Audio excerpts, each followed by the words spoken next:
In the past week, there was a silent crying out as millions of wallets belonging to nerds across the globe were slaughtered. And that is because Nadu Winged Wisdom, Dockside Extortionist, Mana Crypt, and Jeweled Lotus were kicked out of the Commander format by the Rules Committee. Judging by the response on social media, you would have thought the RC members physically entered homes and lit those cards on fire in front of crying children while laughing satanically. But hey, people have never overreacted and overly complained on social media, right?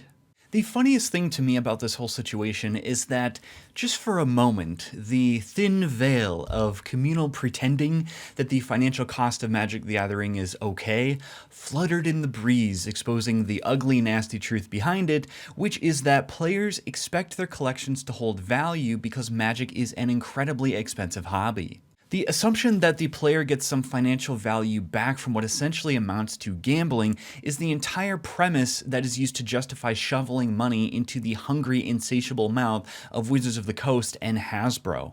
Speaking of Wizards of the Coast, they deserve as much, if not more, of the blame for the financial loss of these bannings, more than the Rules Committee. If these cards were meaningfully reprinted and worth less than $10, then a significant amount of pain and loss could have been mitigated.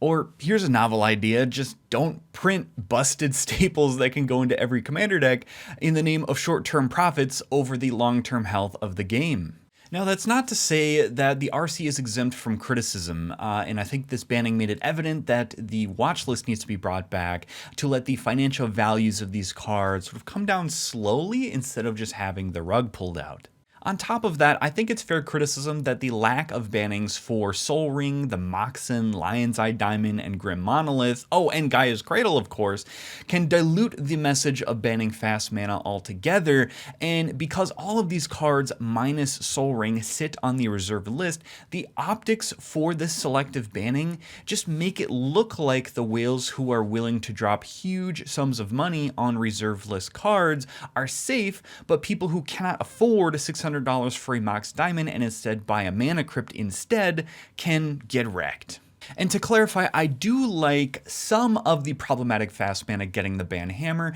but the cards remaining unbanned doesn't lend itself to the strength of the RC's message that problematic fast mana should not exist in Commander. So in summary, my heart goes out to those who lost a tremendous amount of money on these bannings, but life does go on. We as Commander players will be okay, and Thassa's Oracle is way more powerful than Coalition Victory, so can we unban Coalition Victory, please? Okay, thanks, bye.